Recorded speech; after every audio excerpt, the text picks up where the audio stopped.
Walter Raleigh, you have brought treasures from the New World to show the Queen. I cannot wait to see the bounty you have brought. And there are many treasures in the New World that still await. Gold, silver, copper. Waiting to be stolen from Spanish ships. Oh, waiting to be mined. Unimaginable riches abound. It's a new Eden. Save your story for the Queen. From me.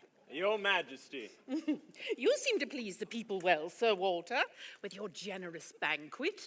I only live to serve the Queen. You know what it takes to live, but you also live to take. I know very well that you do this for your own gain.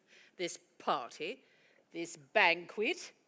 You are a strange and proud and dreaming man. I would you found nothing strange in my dreams, Your Majesty. Your dreams are of a distant colony on a distant shore, but we have an ancient foe that keeps us on our guard. All strength, all resources must be kept for defense against Spain. I am queen, and Spain's king is my enemy, and being so, I will keep my soldiers here to break his power, and not to waste our purpose on some fancied wilderness. There is an ancient saying that if a tree would grow great, it must send its roots deep and wide. In its shade, the lesser trees will die. So it is with a nation, so with an idea, or, by your leave, a dream. But first, the tree must be made to live at its central heart. Such a tree is England. Your Majesty, look at this.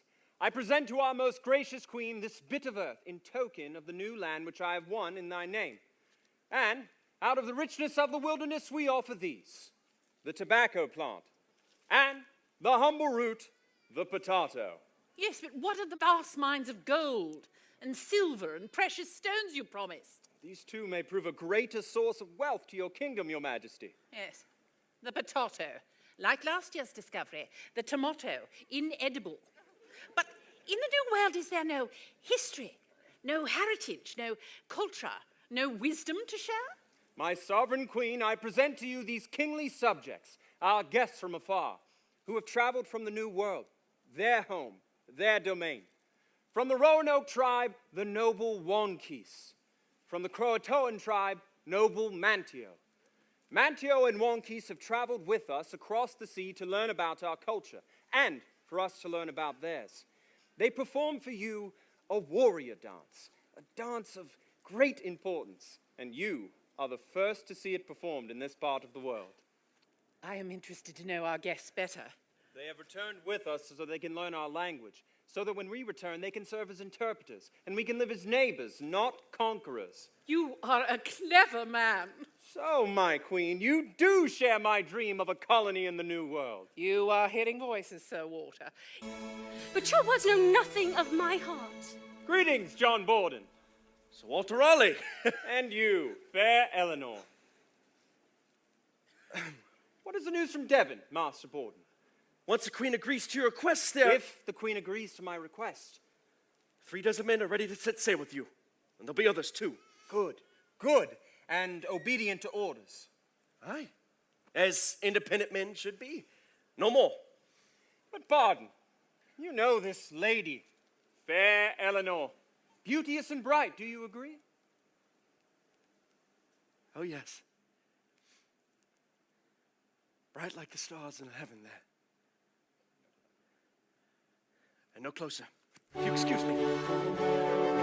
But my Queen, surely you can't dismiss John White's request. 1 month and 20 days he has been at sea, returning from the land that bears your name. And if we do not defeat the Spanish Armada, the land you so love will bear King Philip's name. It is a simple thing, I request your Majesty, to save our colony in Virginia. Simple.